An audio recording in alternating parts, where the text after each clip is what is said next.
Shalom sahabat Kristus yang terkasih, pada hari ini kita akan bersama merenungi firman Tuhan yang tertulis di dalam Injil Matius pasal 28 ayat yang ke-7 hingga ayat yang ke-10, yang demikian sabdanya. Dan segeralah pergi dan katakanlah kepada murid-muridnya bahwa ia telah bangkit dari antara orang mati. Ia mendahului kamu ke Galilea, di sana kamu akan melihat dia. Sesungguhnya aku telah mengatakannya kepadamu. Mereka segera pergi dari kubur itu dengan takut dan dengan sukacita yang besar dan berlari cepat-cepat untuk memberitahukannya kepada murid-murid Yesus. Tiba-tiba Yesus berjumpa dengan mereka dan berkata, "Salam bagimu." Mereka mendekatinya dan memeluk kakinya serta menyembahnya. Maka kata Yesus kepada mereka, "Jangan takut, pergi dan katakanlah kepada saudara-saudaraku, supaya mereka pergi ke Galilea, dan di sanalah mereka akan melihat aku." Amin. Sahabat Kristus, jika kita pada minggu lalu bersama merayakan dan mengenang kebangkitan Kristus, Sang Juru Selamat, maka kita pasti memahami bahwa peristiwa kebangkitannya ini adalah peristiwa yang membuat banyak orang gempar. Ada yang percaya, tetapi ternyata banyak juga yang meragukannya. Kenapa?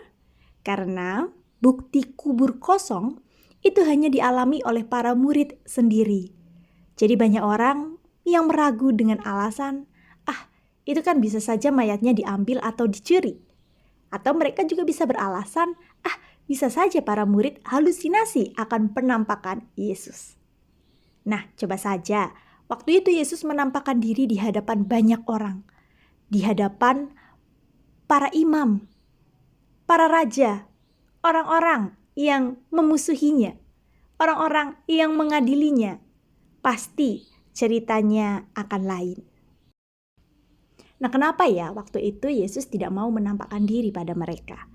Kenapa Yesus malahan terkesan terburu-buru pergi ke Galilea?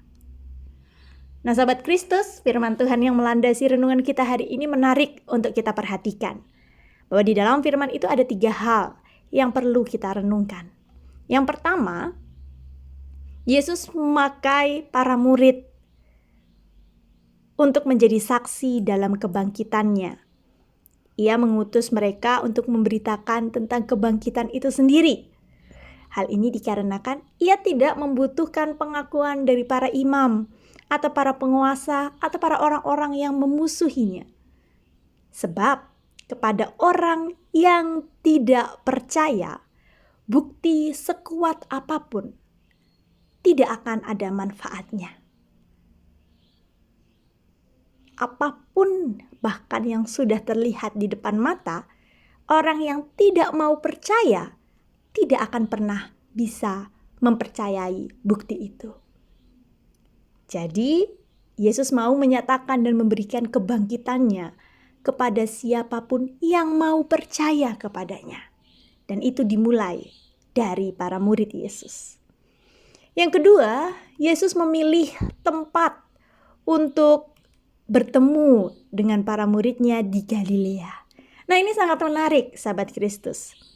Dibanding kota Yerusalem yang menjadi pusat dari orang Israel, di mana di situ dikatakan sebagai kota suci, tempat kediaman Bait Allah, Yesus lebih memilih kota Galilea.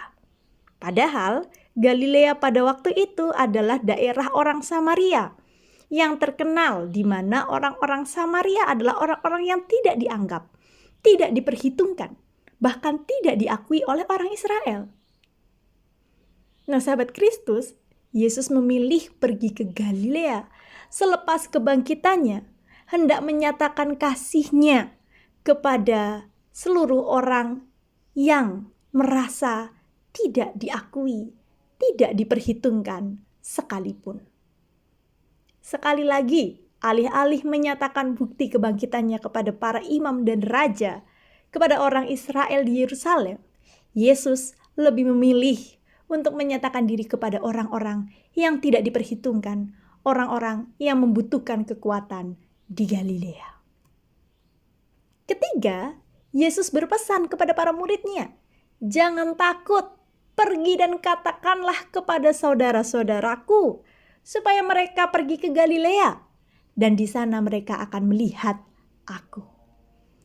Sahabat Kristus, mendengar kebangkitan Sang Guru Yesus adalah sebuah kegembiraan bagi para murid. Dan itulah yang mereka nantikan.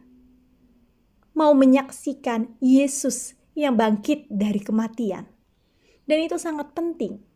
Dan mereka pasti tidak sabar mengabarkan kabar sukacita ini kepada seluruh orang yang mengenal Yesus. Kepada seluruh dunia bahkan. Namun, Yesus mau membagikan sukacita itu kepada orang-orang Galilea terlebih dahulu. Yang mana mereka adalah orang-orang yang sering menjadi korban. Karena mereka tidak dianggap, tidak diperhatikan. Dianggap menjadi orang-orang yang tidak penting. Orang-orang yang hina, najis. Mereka kini menjadi prioritas bagi kabar sukacita kebangkitan Kristus. Plus, ditambah, Yesus mau memberi kekuatan bagi mereka. Menyatakan, jangan takut. Jangan lagi takut, hai engkau yang lemah, hai engkau yang menderita. Sebab bagi Yesus semua adalah saudaranya. Dan Yesus mau hadir memberikan keselamatan kepada seluruh saudaranya. Termasuk mereka orang-orang Galilea dan mungkin kita saat ini. Yang mungkin kita tidak terlihat, kita merasa kita orang yang terbuang, orang yang berdosa, yang dipinggirkan. Kita semua adalah orang-orang Galilea yang diprioritaskan Yesus dalam menerima kebangkitan Kristus. Keselamatan itu. Jadi sahabat Kristus, selamat merayakan Paskah, selamat menikmati kebangkitannya. Dan selamat memberitakan sukacita kebangkitan Sang Juru Selamat kepada seluruh saudaranya yang terpinggirkan. Mari kita sama seperti apa yang Tuhan telah pesankan kepada para muridnya. Mari kita menjadi kabar, sukacita, memberikan berita kasih-Nya kepada yang lemah, kepada yang menderita, bahwa dalam derita dan ketakutan kita akan diselamatkan dan kita akan melihat Yesus. Amin.